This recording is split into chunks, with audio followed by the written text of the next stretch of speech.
ওই বাড়িদারা MBC American এমবিসিতে যেতে চাইছিলাম, আমার কাপড় চোপড় খুললে আমাকে লাঞ্ছিত করলো রাস্তায়।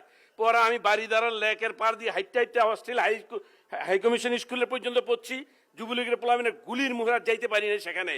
ওনার সাথে যে আচরণটা করা হয়েছিল এটা কি আমাদেরকে ওর সাথে করা? ইন্নাল হামদুলিল্লাহি ওয়াসসালাতু ওয়াসসালামু আলা রাসূলিল্লাহি ওয়া আলা আলিহি ওয়া আসহাবিহি আজমাইন ওয়া মান তাবিআহুম বিইহসানিন ইলা ইয়াউমিদ্দিন। ওয়া ক্বালা আল্লাহু আযজা ওয়া জাল ফাইন্নাল ইজ্জাতা লিল্লাহি জামিআ।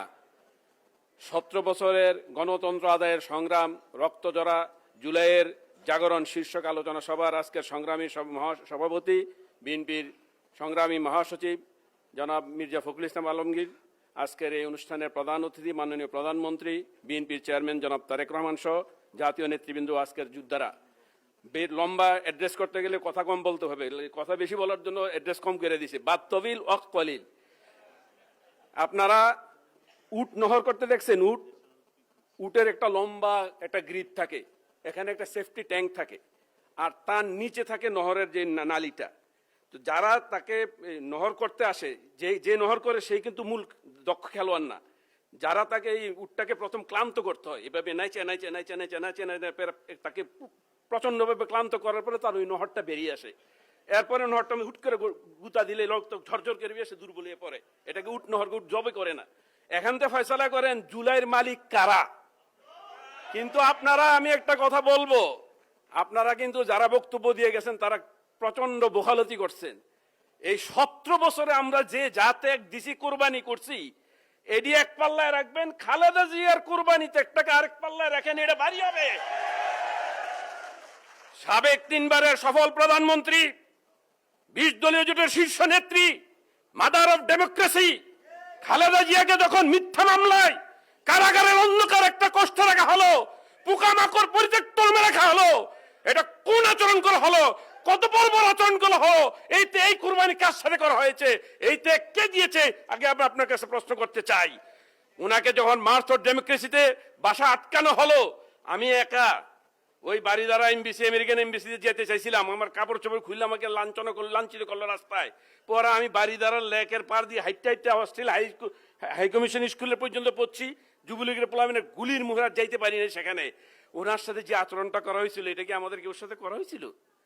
ওনার সন্তান, শহীদ প্রেসিডেন্ট রাষ্ট্রপতি জিয়াউর রহমানের সুযোগ্য সন্তান, যোগ্য পিতার যোগ্য সন্তান আরাফাত রহমান কুকুর মৃত্যুর খবর আসলো।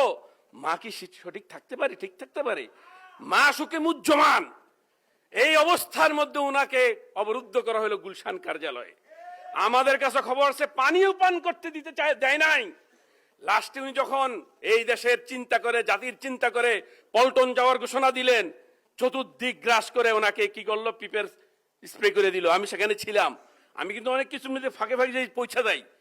তো এই যে ত্যাগ দিলেন উনি, এই ত্যাগটা কি আপনারা, আমি ওই আগস্টের 1 আগস্টে এই 24-এর মেরুল বেড্ডাতে দাঁড়ায় আছি, তখন ওই যুবলীগ ছাত্রলীগ খুব হামলা করতেছে। এর মধ্যে একজন বোরকা পরিহিত এক মহিলা, কোলে 2 বছর একটা শিশু, হাতে একটা 5 বছর বাচ্চা নিয়ে যাইতেছে। এই যাইন না সামনে মাঠ, খালেদা জিয়ারে চিকিৎসা করতে দিচ্ছে না। আমি কি আপনাকে বিএনপি খেতা গেলাম? খালেদা জিয়াকে চিকিৎসা করতে দিচ্ছেন, একটা গালি দিছিল। তার চিকিৎসার অধিকার কেড়ে নিয়েছে, আর ঘরে সন্তান নিয়ে বসে থাকবার কোনো প্রয়োজন নেই। রাস্তায় বেরিয়ে আসছি। এই থেকেও মানুষ দিছে। 20 কোটি জনগণের অন্তরে খালেদা জিয়া বসেছিল, তার প্রমাণ তার জানাজা ইতিহাসকে রেকর্ড করে ফেলেছে। এই ত্যাগ যারা অস্বীকার করবেন তারা জুলাই যুদ্ধ হতে পারেন না। এই জন্য আমার দাবি, আমি আজকে দাবি করতে চাই, জুলাইকে ধারণ করতে হলে খালেদা জিয়াকে গোল্ডেন কুইন ঘোষণা দিতে হবে, স্বর্ণের মুকুট দিতে হবে। ওনার ত্যাগের বিনিময়ে আজকে আমরা এখানে পৌঁছেছি। মানুষ আমাদেরকে ভোট দিয়েছে। আরো লম্বা ইতিহাস, ভেরি লং হিস্টোরি, এটা বলার সুযোগ পাবো না আমি জানি। সর্বশেষ বলতে চাই, ত্যাগ তিতিক্ষা আমরা 12 দলীয় জোটও দিয়েছি। ভারতীয় পণ্য বর্জন করেছি। সেলিম ভাই, হুদা ভাই সহ আমরা সবাই সারা রাজপথ দেখেছিলাম। সারা দেশে আমরা ভারতীয় পণ্য বর্জনের এই তারেক রহমান সাহেবের নির্দেশে আমরা করেছি। আমার দল মুফতি মোহাম্মদ ওয়াক্কাস রহমতুল্লাহ আলাইহি আমার দলের সভাপতি ছিলেন। ওনার বিরুদ্ধে 29টি মামলা ছিল, 31 দিন রিমান্ডে ছিলেন। মৃত্যুর সময় 9টা মামলার ওয়ারেন্ট নিয়ে গেছেন। আমার দলের নিবন্ধন কেড়ে নেওয়া হয়েছিল, আজও নিবন্ধন ফেরত পাইনি। আমাদের মহাসচিব বলছিলেন ক্ষমতায় আসলে আমাদের নিবন্ধনের ব্যবস্থা করে দিবেন, আমরা এই প্রত্যাশায় আছি। তো সর্বশেষ যে কথা বলতে চাই, যে জুলাইকে যারা সনদ বাস্তবায়ন হবে কিনা এই প্রশ্ন করছেন। লাগে আমি একটা প্রশ্ন সাথে যুগাই, যাদেরকে নিয়ে আপনি জুলাই সনদ বাস্তবায়নের জন্য আন্দোলন করছেন, আপনাদের সাথে কিন্তু 3 তারিখে যারা শেখ হাসিনাকে টিকানোর জন্য স্বরাষ্ট্রমন্ত্রী কামালের সাথে বৈঠক করছিল, তারাও আপনাদের সাথে আছে। তারা তো জুলাই যুদ্ধের শহীদের গাদ্দার, তাদেরকে নিয়ে কিভাবে আপনি জুলাই সনদ বাস্তবায়ন করবেন? আরেকটি প্রশ্ন, 31 দফা সংস্কার যখন ঘোষণা করা হয়েছিল 23 সালে, তখন সংস্কারের নাম বাংলাদেশ ছিল না। কিন্তু এই সংস্কার কি যারা আমরা সংস্কার করলাম ঘন্টার পর ঘন্টা বইয়া ওই সংস্কার কমিশনে বইসা 31 দফা কি কাছাকাছি আছে? এটা পড়ছেন আপনারা 31 দফা? 31 দফাটা একটু পইরা দেখেন। আর আমরা যে সংস্কার কমিশন করে কোটি কোটি টাকা নষ্ট করে আসছি, এটাও মিলেই দেখেন, সিমিলারিটি কিন্তু এটা 31 দফা অনেক উপরে চলে যাবে। এই জন্য জুলাইয়ের সনদ বাস্তবায়ন করতে হলে বিএনপির সিদ্ধান্তের বাহিরে গেলেই বিপদ হবে। আর আপনাদেরকে একটু অনুরোধ করি, কেউ কিন্তু দয়া করে পাতা ফাঁদে পা দিবেন না। ধৈর্য ধরছেন, ধৈর্য ধরেন, ধৈর্যতে আমাদের রেজাল্ট আসবে, বাতাসে উড়ে যাবে, ষড়যন্ত্র মাকড়সার জালের মতো তছনছ হয়ে যাবে।